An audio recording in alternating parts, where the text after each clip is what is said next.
Nomination సందర్భంగా నేను మాట్లాడతాను. నీ దగ్గర పెండింగ్ ఉన్న దరఖాస్తుంది. ఇది వెంకటరామరెడ్డి చరిత్ర.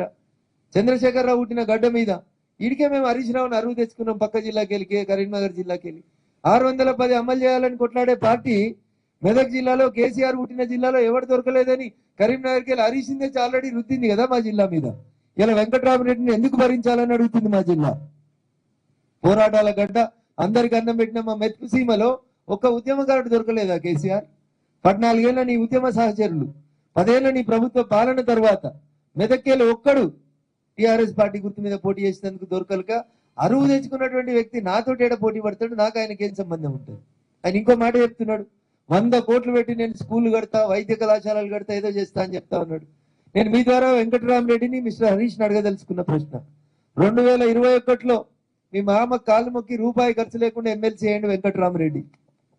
నిజంగా ఆయన 100 కోట్లు మా జిల్లాకి లేదా మెదక్కి ఇచ్చేది ఉంటే 2021లో ఎవరు వద్దన్నారు నేను వెంకటరామరెడ్డి? ఎందుకు కట్టియలే నువ్వు స్కూళ్ళు కాలేజీలు? ఎందుకు ఫ్రీ ట్రీట్మెంట్లు ఇప్పియలే? ఎందుకు ఫంక్షన్ హాల్ కట్టలే?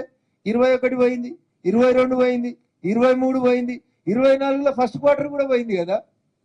మరి నాకు 30 బెడ్రూమ్లు ఉన్నాయని చెప్తున్నాడు మన మా దుబ్బాకి వచ్చి. మీ ఇంట్లో 30 బెడ్రూమ్లు ఉంటే నాకేంది సార్? అత్తకో బెడ్రూమ్, అల్లుడికో బెడ్రూమ్ ఇస్తా అని ఇయ్యలేదు కదా, గదడుగు అని అడుగుతున్నాం మేము మా దుబ్బాకోళ్ళు.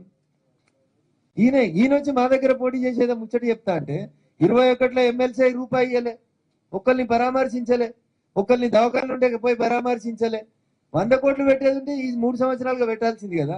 ఇంకా 4 ఏళ్ళు ఉంది నీకు ఎమ్మెల్సీ పదవికి, ఇప్పుడు ఎందుకు యాదికి వచ్చినాయి 100 కోట్లు? ఇది బీఆర్ఎస్ క్యాండిడేట్ పరిస్థితి.